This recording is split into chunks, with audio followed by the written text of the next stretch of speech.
ఓం శ్రీ గురుభ్యో నమః. శుక్ర గురువుల యొక్క కలయిక జూలై 26వ తారీఖు నుంచి ఆగస్టు 21వ తారీఖు వరకు కూడా శుక్ర గురువుల యొక్క కలయిక ఏ విధంగా ఉందో ఒక్కసారి తెలుసుకుందాం. శుక్రుడు సుఖాన్ని, భోగాన్ని, సౌఖ్యాన్ని, ధనాన్ని ఇచ్చేవాడు శుక్రుడు. గురువు సంతానాన్ని, విద్యను, ధనాన్ని, అలానే యశస్సుని ఇచ్చేవాడు, తేజస్సుని ఇచ్చేవాడు. అలానే కొన్ని విషయాల్లో ప్రత్యేకంగా గురువు యొక్క ప్రత్యేకతలు కూడా చాలా బాగా చెప్పబడింది. అయితే గురువు ధనాన్ని, సంతానాన్ని, సౌఖ్యాన్ని, సుఖాన్ని ఇచ్చేవాడు కూడా గురువు. విద్యాకారకుడు కూడా గురువే. అలాగా శుక్ర గురువుల యొక్క కలయిక ఏ విధంగా ఉండబోతుంది? దాదాపుగా 26 రోజుల పాటు శుక్రుడు యొక్క గురువు యొక్క కంజంక్షన్ కావటం, మిథున రాశిలో కలయిక వల్ల మనకి ఎలాంటి ఫలితాలు ఉంటాయో తెలుసుకుందాం. ముందుగా ముఖ్యంగా శుక్రగ్రహము మృగశిర నక్షత్రం 3వ పాదంలో ప్రవేశంతో మిథున రాశిలో ప్రవేశం జరుగుతుంటుంది. అలానే జూలై 26వ తారీఖున ఉదయం 8:57 శుక్రగ్రహము మిథున రాశిలో సంచారం చేయటం, ఆల్రెడీ ఉన్న గురువు మిథున రాశిలో ఉండటం వల్ల శుక్ర గురువుల యొక్క సంచారం జరుగుతుంది. అది ఎన్ని రోజుల వరకు ఉంటుంది అంటే 26 రోజుల పాటు ఉంటుంది. మరి ఆగస్టు 21వ తారీఖు రాత్రి 1:03 వరకు కూడా శుక్ర గురువుల యొక్క కలయిక ఉంటుంది. ఈ శుక్రగ్రహం కూడా కళత్రకారకుడు వాస్తవంగా అయితే. అంటే వివాహాన్ని చేసేవాడు ఎవరు అంటే శుక్రగ్రహమే. కాబట్టి ఈ గ్రహాల యొక్క అనుకూలత అనేది మనం చూసుకోవాలి. ఎలా ఉంటుంది అంటే ఇవన్నీ కూడా గోచారరీత్యా చెప్పబడే ఫలితాలు అంటారు. This is the transit system అంటారు. అయితే ఈ ట్రాన్సిట్ సిస్టంలో మరి 26 రోజుల పాటు ఏ విధంగా ఉందో మనం తెలుసుకుందాం.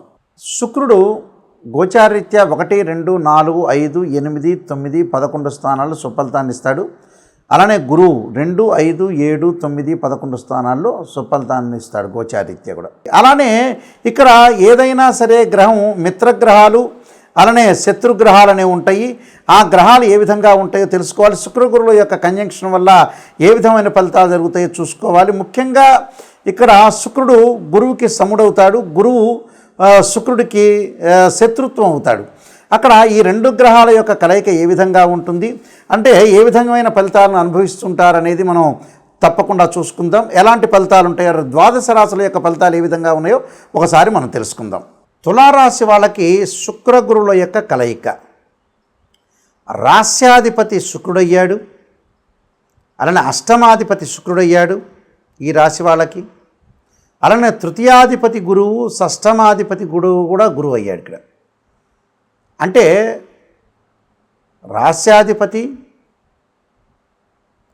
రాస్యాధిపతితో పాటు మనకి అష్టమాధిపతి అయిన శుక్రుడు, తృతీయాధిపతి అయిన గురువు, షష్టమాధిపతి అయిన గురువు 2 కూడా కలిసి భాగ్యస్థానంలో ఉన్నాడు ఇక్కడ. అంటే శుక్రగురువుల యొక్క కలయిక అంటే గోచారరీత్యా ఈ విధంగా ఉండబోతుందో మనం తెలుసుకుంటే, భాగ్యంలో ఎప్పుడు కూడా గోచారరీత్యా గురువు మంచివాడు, శుక్రుడు కూడా మేలు చేసే అవకాశం అనేది ఖచ్చితంగా ఉంటుంది. మరి ఎలాంటి మేలు చేస్తుంది? భాగ్యస్థానంలో శుక్రుడు గురువు కంజంక్షన్ కావటం వల్ల శుభ కార్యక్రమాల్లో పాల్గొనే అవకాశాలు ఎక్కువ ఉంటాయి. అంటే వాళ్ళింట్లో శుభ కార్యక్రమం అయినా అనొచ్చు, వేరే వాళ్ళ ఇంట్లో శుభ కార్యక్రమాలు, వాళ్ళ బంధువుల ఇంట్లో శుభ కార్యక్రమాల్లో కూడా పాల్గొని అందరికీ కూడా సహకరించి వాళ్ళ ద్వారా మెప్పు పొందే అవకాశాలు ఎక్కువగా ఉంటాయి. అంటే శుక్రగురువుల యొక్క కలయిక అనేది చాలా మంచిదని చెప్పుకోవచ్చు. ముఖ్యంగా ఆ శుక్రుడి యొక్క కలయిక కులాచారాన్ని పాటించటం, అందరి చేత గౌరవించటం, కుటుంబంలో వారందరూ కూడా ఆనందంగా ఉండటం, గురువుల యందు భక్తి, దైవభక్తి, అలానే మానసికంగా ప్రశాంతంగా ఉండటం, కొన్ని మంచి అనుబంధ బాంధవ్యము, గౌరవము, కీర్తి ప్రతిష్టలు కలిగే అవకాశాలు ఉంటాయి. బంధుమిత్రుల యొక్క సహకారం, మిత్రులతోటి ఆనందంగా గడిపే అవకాశాలు, అలానే విందులు, వినోదాలు, తలచిన పనులన్నీ కూడా వాళ్ళకు అనుకూలంగా ఉండటం, సుఖాన్ని, భోగాన్ని, సౌఖ్యాన్ని సంపాదించడం, మంచి సుసంపన్నమైన కుటుంబం నుంచి కానీ భార్య కానీ, మంచి సుసంపన్నమైన కుటుంబం నుంచి భర్త కానీ లభించే అవకాశాలు ఎక్కువ ఉంటాయి. అలానే గురువు వల్ల కూడా సంతాన అభివృద్ధి కలిగే అవకాశాలు ఎక్కువ ఉంటాయి. అలానే భూములు, గృహములు కొనుగోలు చేయటంతో పాటు అన్నీ కూడా బంధుమిత్రులతో అనుకూలంగా ఉండటం, ఉద్యోగంలో ప్రమోషన్ లభించే అవకాశాలు ఉండటం, స్థానచలనం జరిగే అవకాశాలు ఎక్కువ ఉండటం, నూతన వ్యాపార ప్రయత్నాలు కూడా అనుకూలించటం, భాగస్వామ్య వ్యాపారం బాగా కలిగే అవకాశాలు ఎక్కువ ఉంటాయి. స్థిరాస్తి వృద్ధి జరిగే అవకాశాలు ఎక్కువ ఉంటాయి. స్థిరాస్తి అభివృద్ధి అంటే ఏమిటి అంటే, మనం ఒక ఇల్లు తీసుకున్నాం, ఒక 50 lakhs పెట్టి అది 70 lakhs 80 lakhs అయ్యే అవకాశాలు ఎక్కువ ఉంటాయి. అలానే ఒక వస్తువు కొన్నాము, ఆ వస్తువు యొక్క కాస్ట్ అనేది బాగా పెరిగే అవకాశాలు ఎక్కువ ఉంటాయి. అలానే శుచిగల భోజనం చేయటము, అలానే స్థిరాస్తి అభివృద్ధి, వాహనాలు కొనుగోలు చేస్తారు. వాహనాలు మంచి వాహనాన్ని 2 వీలర్ అనుకోవచ్చు, 4 వీలర్ అనుకోవచ్చు, ఏదైనా సరే వాహనాలు కొనుగోలు చేసే అవకాశాలు, భోగభాగ్యాలు కలిగే అవకాశాలు, కులాచారం పాటించే అవకాశాలు బాగా ఎక్కువ ఉంటాయి. అంటే అన్నిటి పట్ల కూడా అనుకూలమైన వాతావరణం జరిగే అవకాశాలు ఎక్కువ ఉంటాయి. ఎలక్ట్రానిక్ గూడ్స్ కానీ, జమ్స్ కానీ, బంగారు ఆభరణాలు కానీ, ఇళ్ల నిర్మాణం కానీ అన్నీ కూడా జరిగే అవకాశాలు బాగా ఎక్కువ ఉంటాయి. అంటే ప్రతి పనిలో కూడా ఆటంకం లేకుండా అన్నీ కూడా జరిగే అవకాశాలు బాగా ఎక్కువ ఉంటాయి. అంటే ప్రతి పనిలో కూడా వాళ్ళు విజయం సాధించే అవకాశమే ఉంటుంది. అలానే దుస్తులు కొనుగోలు చేయటం, బంగారు ఆభరణాలు కొనుగోలు చేయటం, మిత్రులతో ఆనందము, కోర్టు సమస్యలు ఎవరైతే ఉంటారో వాళ్ళందరికీ కూడా పరిష్కారం కావటం, వాళ్ళకి డబ్బులు వచ్చే అవకాశం ఉండటం, కోర్టు కూడా వీళ్ళకి ఫేవరబుల్గా తీర్పిచ్చే అవకాశాలు ఎక్కువ ఉంటాయి. కాబట్టి ఇవన్నీ కూడా వాళ్ళకి ప్రత్యేకంగా అనుకూలంగా ఉంటాయి. మొండి బాకీలు అంటారు. గతంలో మనం ఆ బాకీని వదులుకుంటాం, వీడు ఇవ్వళ్ళే అని, కానీ అలాంటి వ్యక్తులు కూడా ఇచ్చే అవకాశం అనేది ఖచ్చితంగా ఉంది. కాబట్టి చాలా అనుకూలమైన ఫలితాలు సాధించే అవకాశాలు ఎక్కువ ఉంటాయి. అంటే ప్రతి పనిలో కూడా వాళ్ళు విజయం సాధిస్తారు. అంటే ప్రతి దానిలో కూడా వాళ్ళకి ఈ నూతన వ్యాపారాలు ప్రారంభం చేయొచ్చు 26 రోజున. అలానే వివాహ సంబంధాలు వెతకచ్చు, ఉద్యోగ ప్రయత్నాలు చేయొచ్చు, ఇళ్ల నిర్మాణం చేసుకోవచ్చు, అలానే వ్యవసాయ భూములు కూడా కొనుగోలు చేయొచ్చు. అంటే మంచి వస్తువులు, మంచి విషయాలన్నీ కూడా వాళ్ళు చేర్చుకోవచ్చు. అంటే ఈ 26 రోజుల పాటు ఈ తులారాశి వాళ్ళకు అనుకూలంగా ఉంటుంది.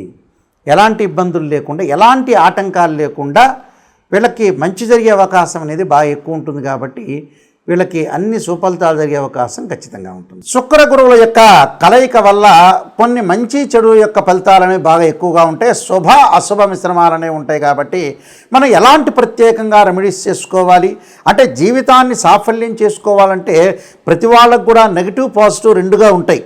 అంటే ప్రతి వాళ్ళు కూడా మనం పాజిటివ్ ఆలోచన చేయకూడదు, నెగిటివ్ని కూడా ఆలోచన చేయాలి. నెగిటివ్ అంటే ఏమిటి అంటే, శ్రేయ లోపం పెరుగుట పెద్ద విద్య, లోపం ఎరిగిన వాడే పూర్ణుడవుతాట.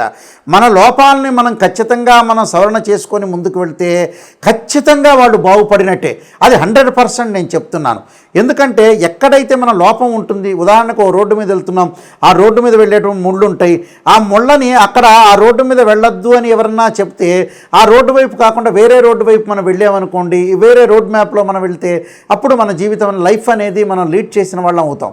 తప్పకుండా ఇక్కడ ఏదైతే మన లైఫ్లో ఎప్పుడైతే మనం చేయాల్సిన విషయాలు ఉంటాయో, ఎక్కడైతే నెగిటివ్ అనేది ఒకటి ఉంటుందో, మైనస్ అనేది ఉంటుందో, ఆ మైనస్ను మనం సవరణ చేసుకొని ముందుకెళ్తే జీవితం అనేది మనకి సాఫల్యత అనేది చేకూరే అవకాశం ఖచ్చితంగా ఉంటుంది. కాబట్టి ఈ శుక్ర గురువులకి నిజంగా ఏం చేయాలి అంటే, ఎలాంటి ఖచ్చితమైన రెమెడీస్ చేయాలి, ఎలాంటి ఖచ్చితమైన రెమెడీస్ చేస్తే బాగుంటుందనే విషయాన్ని మనం ఆలోచన చేస్తే, ఉద్యోగపరంగా ఇబ్బందులు ఉన్న వాళ్ళు తప్పకుండా గురుగ్రహాన్ని ఆరాధన చేయాలి.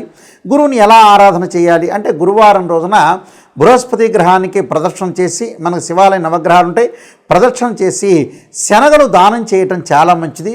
అలానే శనగలు దానం చేయటంతో పాటు చక్కగా ఆవు నెయ్యితో దీపారాధన చేయటం, ఆ గ్రహం దగ్గర చక్కగా ఒత్తివేసి ఆవు నెయ్యితోటి దీపారాధన చేయటం వల్ల మనకి ధనము లభిస్తుంది. అలానే విద్య యందు అనుకూలంగా ఉంటుంది. ముఖ్యంగా విద్యార్థులు, ఉద్యోగస్తులు తప్పకుండా ఈ రెండు కూడా చేయాలి. దాంతోపాటు చక్కగా దీపారాధన చేసేటప్పుడు, అలానే శనగలు దానం చేసేటప్పుడు కూడా దేవానాంచ ఋషీనాంచ గురుకాంచన సన్నిభం బుద్ధిమతం త్రిలోకేశం తం నమామిం బృహస్పతి అనే మంత్రాన్ని చదువుకుంటూ ఇవ్వండి.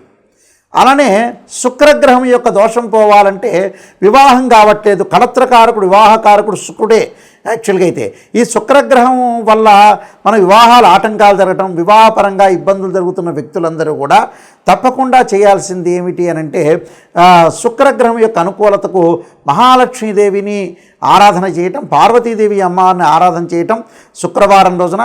అలానే బొబ్బర్లు అంటే శుక్రుడికి ప్రీతికరమైన బొబ్బర్లు దానం చేయటం వల్ల చాలా మంచి జరుగుతుంది. మనం శివాలయంలోకి వెళ్ళంగానే శుక్రగ్రహం ఉంటుంది, ఆ శుక్రగ్రహాన్ని ఆవు నెయ్యితోటి దీపారాధన చేయటం వల్ల కూడా చాలా మంచి జరిగే అవకాశం. అంటే వివాహాల ఆటంకాలు జరుగుతున్న వాళ్ళు కూడా తప్పకుండా వీళ్ళు కూడా, ముఖ్యంగా అబ్బాయిలు వచ్చేటప్పటికల్లా సంబంధాలు దొరకట్లేదని చాలామంది కూడా చెబుతున్నారు. అక్కడ అబ్బాయిలు తప్పకుండా మనకు ముఖ్యంగా కన్యాపాశుపతాస్ రుద్రాభిషేకం, అమ్మాయిలు వచ్చారు వరపాశుపతాస్ రుద్రాభిషేకం, అఘోర గౌరీపాశుపతాస్ రుద్రాభిషేకం చేయటం చాలా మంచిది. మరి ఈ శుక్రగ్రహానికి గురుగ్రహానికి అందరూ కూడా నవగ్రహాల యొక్క ప్రదర్శన చేయటం వల్ల చాలా మంచి ఫలితాలు వచ్చే అవకాశం ఉంటుంది. ప్రతి వారం కూడా మనం తిరగటం వల్ల కూడా చాలా మంచి సుఫలితాలు జరిగే అవకాశాలు ఖచ్చితంగా ఉంటాయి. ఈ నియమాలు పాటించండి, మనకు మంచి జరిగే అవకాశం ఖచ్చితంగా ఉంటుంది. అందరికి కూడా మంచి జరగాలని ఆలోచన చేస్తూ సర్వే జనా సుఖినో భవంతు.